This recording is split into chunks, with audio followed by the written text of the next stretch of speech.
From being discovered in infidelity with 6 women to being labeled as abrasive and overstepping boundaries with his teammates, Michael Jordan's fierce competitive nature often led him to push limits. His iconic status on the court is undeniable, yet his off-court conduct, marked by psychological tactics, banter, and often questionable respect, has led many to scrutinize his character.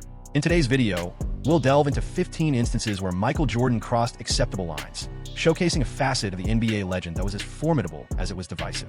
MJ's involvement with 6 women is well known, and it's important to remember that he tied the knot with his first wife, Juanita Van Noy, during the peak of his basketball fame. After a dozen years, she initiated divorce proceedings, having spent the last 4 years monitoring him through a private investigator. Unsurprisingly, the PI's findings revealed Jordan's entanglements with 6 different women while he roamed Chicago and Florida. Later that same year, news emerged that Jordan had filed a lawsuit against a woman named Carla Knopfel, claiming she attempted to blackmail him for $5 million to prevent her from disclosing details of their relationship from a decade prior.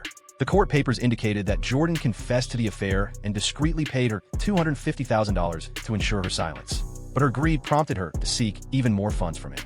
At the time of the lawsuit, it appears that Van Noy had rescinded her divorce request and remained with her husband. Yet, only a month later, Carla asserted that her daughter was the subject of Jordan's countersuit. The documentation explicitly indicated that it was Jordan who first proposed a payment of $5 million to her in the spring of 1991, intending for her not to pursue a public paternity claim and to maintain discretion regarding their sexual liaison. Nevertheless, Fox News revealed that a judge had dismissed Carla's lawsuit, concluding that Jordan had no financial obligations to her, that the child in dispute was certainly not his. This incident exemplified how Jordan's personal affairs generated as much media buzz as his athletic achievements. Moreover, this raises the topic of the headline he garnered during his Hall of Fame induction, a moment that sparked widespread discussion for all the inappropriate reasons. During the 2009 Hall of Fame ceremony for basketball legend Michael Jordan, many anticipated a heartfelt address filled with gratitude towards those who influenced his ascent to NBA greatness, especially as he approached the stage with tears in his eyes. However, Jordan defied expectations, humorously poking fun at his shorter brothers, reminiscing about their childhood brawls. He recounted a defining moment when Leroy Smith edged him out for a spot on their high school team, even addressing the coach directly. Jordan recounted his feelings with intensity, stating, "When he made the cut, and I didn't, my goal became to prove not only to Leroy and myself, but also to the coach who chose Leroy instead of me, that you erred in your decision, man." After expressing gratitude to his family for their support, he subtly pointed out his financial sacrifices, noting that the Hall of Fame organization increased ticket prices from $200 to $1,000. In the latter part of the biography, Michael Jordan Delight, former Bulls GM Jerry Krause remarked that while Michael Jordan was one of the most astute players he had encountered, his abrasive remarks during the Hall of Fame event revealed a less favorable side to Jordan. Krause mentioned that numerous individuals approached him after the speech, surprised to learn of Jordan's abrasive personality. Regarding his teammates, Jordan's fierce competitiveness was evident, at times crossing lines, as Steve Kerr found out during a notorious practice when he was struck by Jordan. It's well understood that challenging teammates during practice can yield positive results. Yet Michael Jordan frequently took this tactic too far. Jordan and Steve Kerr enjoyed numerous successes while with the Chicago Bulls, participating in 231 games from 1994 to 1998 and clinching 3 of Jordan's 6 NBA championships. However, their relationship had its challenges. In the 1995 to 1996 season, an altercation occurred during practice, resulting in Jordan punching Kerr. Coach Phil Jackson sent Jordan off the court afterward, but later, Jordan allegedly felt remorse for his actions. He acknowledged that the incident prompted him to reconsider his conduct and understand the importance of respecting his teammates more. He remarked that it prompted him to reflect on his behavior and realize he was being foolish about the entire situation. "I understood I needed to show more regard for my teammates." Following that, he extended an apology to Steve, leading to a strengthened bond between them. This set the stage for the Bulls to secure their second three-peat. From Steve Kerr's perspective, he noted that confronting Jordan was a significant choice for him. He mentioned they communicated openly, and despite the unusual outcome, standing his ground was the best decision he made, and from then onwards, their relationship flourished. Steve remarked that from then onward, "Our bond significantly strengthened, as did our mutual trust. It felt as though we had cleared the air. We were ready to face challenges together." On his part, Steve Kerr firmly maintained that this was the finest choice he ever made. The conflict might have kicked off with punches, yet culminated in shared respect. Nonetheless, not everyone managed to cope with Jordan's fervor as gracefully. Take Stacey King, for example, who previously endured the brunt of MJ's unabashed banter. MJ truly relished getting under his skin. As evidenced by the encounter with Steve Kerr, it's evident that being on Jordan's squad doesn't exempt you from his relentless trash talk and unpredictable rants. Sam Smith's book, The Jordan Rules, details an incident so bizarre it almost seems fictional. Check this out. On the eve of the Utah match, a few of the coaching staff showed up at practice loaded with a bunch of memorabilia for the athletes to autograph. This was a standard tradition that took place biannually. After the session, the players would form a circle and take turns with the balls and pennants, putting their signatures on each item. The items would subsequently be auctioned off for charity. While the players gathered to sign, Jordan, as usual, began to speak. He remarked, "Have you ever seen a guy around 6 feet 11 inches and about 260 pounds, a dude that big and hefty, and he can't manage to grab more than 2 rebounds? He's sprinting all over the court and ends up with just 2. As soon as he mentioned it, the players struggled to contain their laughter since it was evident who Jordan was referring to. But he kept on, saying a guy that size and he can only grab 1 rebound. He can't even make an impression on others and gain more." It's clear that Jordan was targeting Stacey King, who eventually snapped back at him with some harsh words. Yet, Jordan didn't hold back, mocking him as a large, hefty player with a mere 3 rebounds over 3 games. Perhaps they should rename him Powerless Forward. This moment became iconic among fans, highlighting that Jordan's fierce competitiveness extended beyond just game-time rivalries. When it comes to rivals, MJ had an extraordinary ability to reveal his intentions while leaving them powerless to intervene. Let's break it down. Often, Michael Jordan was so assured in his scoring prowess that he would openly disclose his next move to defenders. Yet, despite this transparency, they still found themselves unable to contain him. Take, for instance, Nick Anderson, who made waves by setting a freshman record with 10 touchdown receptions and boasting an impressive average of 21.0 yards per catch, highlighting his capability as a deep threat. Nick was a formidable presence in the red zone, leveraging his size and jumping skills to dominate aerial contests and consistently posing a major threat with every possession. Despite all these statistics, Nick was no match for Jordan and his legendary skills. Shaquille O'Neal recounted a moment when Jordan, playing for the Orlando Magic, confidently told Nick Anderson, "I'm coming down, I'll dribble twice between my legs, faking a shot, then I'll take the jumper and look right at you." O'Neal confirmed that that's precisely what unfolded, showcasing Jordan's overwhelming presence on the court. Nonetheless, Jordan's verbal jabs off the court were just as sharp. Jim Jackson discovered this firsthand during a playful exchange that culminated in Jordan striking a nerve about Jackson's Air Jordans. It was a memorable matchup between MJ and Jim Jackson. Similar to countless NBA athletes, Jim Jackson cherished sporting a pair of Air Jordans on the court. Competing in the 90s, he faced off against Michael Jordan several times. Yet, Jim disclosed that his most memorable experience with Jordan transpired following a particularly intense confrontation. According to Jim, the Bulls were determined to make up for a prior defeat to the New Jersey Nets in a regular season clash. Tensions ran high with plenty of banter exchanged, but ultimately, Chicago came out on top. Jim recounted how he and Jordan continued their back and forth throughout that evening. He genuinely attempted to mess with Jordan's mindset through a barrage of taunts. This all kicked off after Jim's team faced defeat, even though he had a slight edge over Jordan in points. As they moved through the handshake line, MJ quickly retaliated by pointing out whose name adorned Jim's footwear. Jordan's comeback was sharp, especially in light of all the jabs Jim had thrown his way. Ultimately, the mere fact that Jim was sporting Jordan's sneakers was enough to silence him. Next time, he ought to be mindful of his audience. Jim, however, expressed that he would continue to purchase the Air Jordans due to his distinct viewpoint on collecting them. While he holds his Air Jordans collection in high regard, he has never felt compelled to pursue Jordan's signature. Yet, even if he were interested, he would dismiss the idea after enduring his moment of embarrassment. Nonetheless, not all of MJ's comments brought laughter to the crowd. However, Muggsy Bogues' notorious remark during a playoff matchup proved to be pivotal, altering the course of his career. MJ nearly derailed Muggsy Bogues' future. In the 5th game of the first round in the 1995 NBA playoffs, the Charlotte Hornets found themselves trailing the Chicago Bulls by a single point, desperately needing one crucial basket to avoid elimination.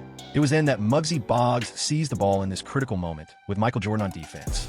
Yet, an astonishing incident unfolded between them. Jordan ultimately took a step back, giving Bogues the opportunity to take a shot. However, Jordan shouted at him, "Shoot it, you little F***K," and the 5'3" guard complied, though he failed miserably. That day, the Bulls emerged victorious with 85 points over the Hornets' 84, advancing to the semifinals against the Orlando Magic. According to Johnny Boggs, the coach of the 1995 Hornets, Boggs claimed that brief encounter with Jordan derailed his career. He claimed he was forever changed. This change was evident in his statistics, as he averaged a mere 5.9 points per game for the remainder of his career, a stark contrast to the 3 consecutive years he posted double-digit averages. Michael Jordan stands as one of the fiercest competitors in NBA history, delivering his candid critiques to anyone in his path. Our next player, who perhaps got a bit too confident, faced the brunt of MJ's wisdom, learning a lesson he wouldn't forget. Let's explore this further. OJ Mayo is about to find out. Surprisingly, There was a time when Mayo was regarded as the top player in the entire nation. At just 17, he was celebrated as the premier high school talent in the U.S. and potentially the finest young player globally.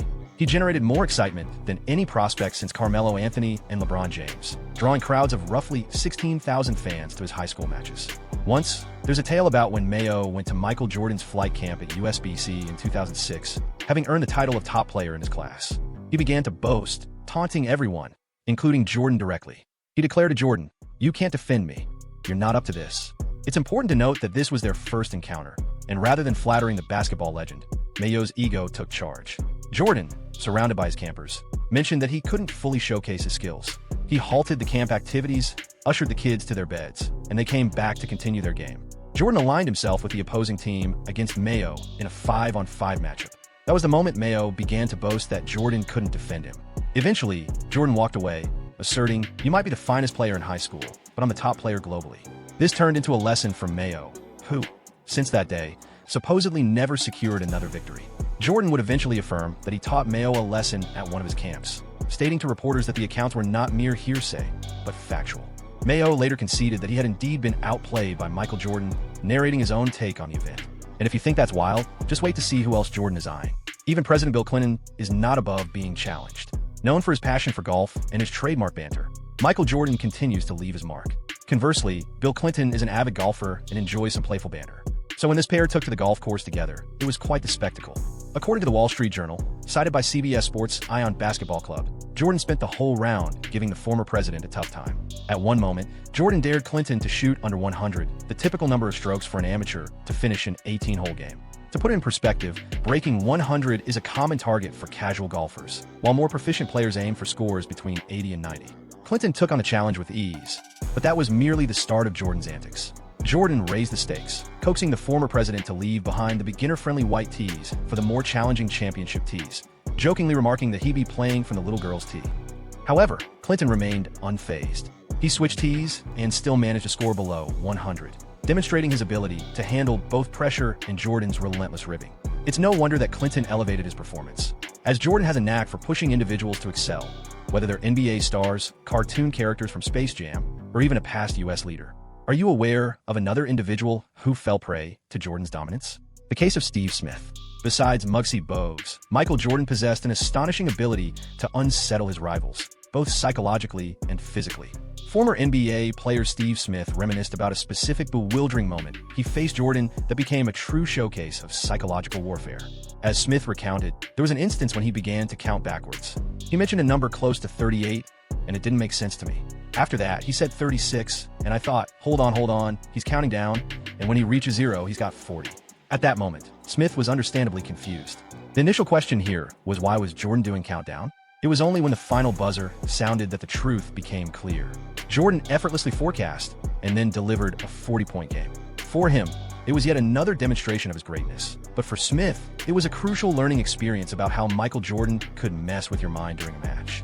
This is just one of countless legendary anecdotes showcasing Jordan's brilliance, something he is well aware of. While he stands as one of the NBA's all-time greats, he is also a master of strategic and entertaining banter.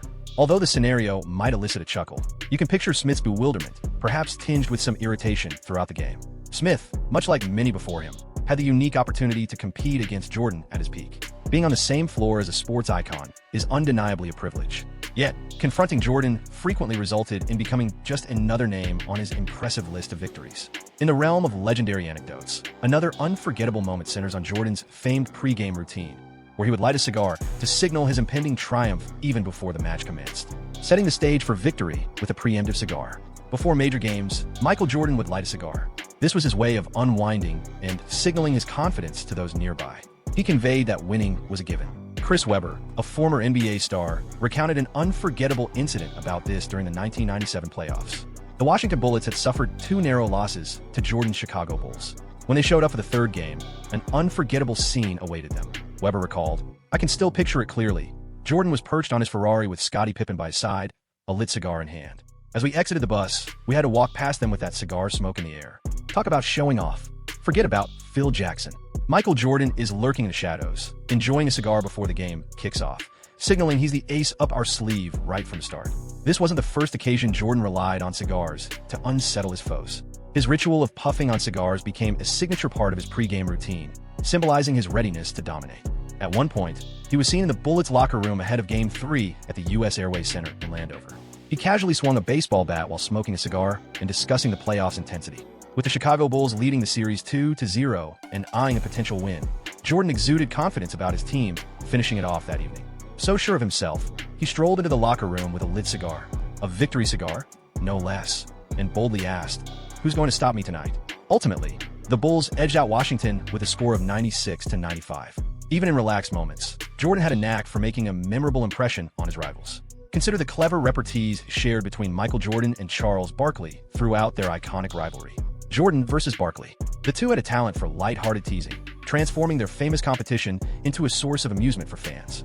Jordan articulated it succinctly when he remarked, "Charles isn't Charles if he's not talking. That's like me trying to grow hair." Though both were accustomed to playful jabs, one exchange epitomizes the classic wit of Jordan and Barkley.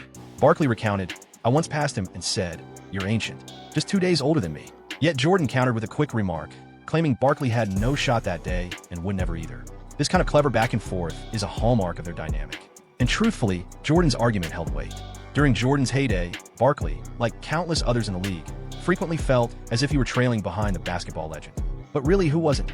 Barkley fondly reminiscing about such encounters reflects their playful rivalry, even if there was an edge of reality in Jordan's comments.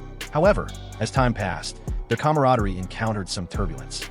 Barkley wasn't shy about voicing his opinions on Jordan's leadership of the Charlotte Hornets, advising that Jordan should enlist more formidable basketball intellects to enhance the team's prospects. Although the remarks were delivered in a professional manner and weren't aimed personally, they didn't resonate well with Jordan, ultimately creating a palpable tension in their friendship. Barkley later voiced his sorrow over the outcome. He clarified in interviews that his evaluation was merely a facet of his role as an analyst and was never intended to damage their relationship. Despite his attempts to reconcile, the two have not communicated in years. Barkley once confessed, "I care for him and miss him, but my job comes first." Conversely, Jordan discovered methods to keep showcasing his flair for the theatrical, exemplified by the instance he made a free throw without looking. The blind free throw. What advantages come with being the finest basketball player ever? It's the opportunity to flaunt your skills by attempting a free throw blindfolded, which is precisely what Jordan executed. The iconic Michael Jordan, a Chicago Bulls superstar, earned a reputation for his serious, commanding approach, which was a crucial reason he was nearly invincible during his career. Boasting 6 NBA championships, all achieved through 2 distinct three-peat victories, Jordan clinched the NBA Finals MVP title each time. Yet, we recognize that Jordan relished having some fun as well. A standout instance occurred during a 1991 match against the Denver Nuggets, where he famously drained a free throw with his eyes closed. With the Bulls securely in command of the game, Jordan stood at the free throw line after a foul. He easily made his first attempt, but as he readied for the second, Nuggets center Dikembe Mutombo chose to deliver some playful banter in his direction. Jordan paused briefly, then smoothly shifted the momentum. With a sly grin, he fired back at Mutombo, dismissing the unremarkable pickup matches during the filming of Space Jam. No kindness shown. I'd receive a call asking, "Where are you?" I replied, "They're still on the court." I was completely oblivious. Gibbs mentioned that those games were far from ordinary. He characterized them as an NBA All-Star exhibition featuring legends such as Charles Barkley, Reggie Miller, Grant Hill, and Ed O'Bannon sharing the floor. However, the most memorable experience for Gibbs occurred when he ended up matched against Michael Jordan during one of the contests. Recalling the encounter, he shared, "One play I was switched on to Jordan since Chris was yelling, 'Keith, you got him.'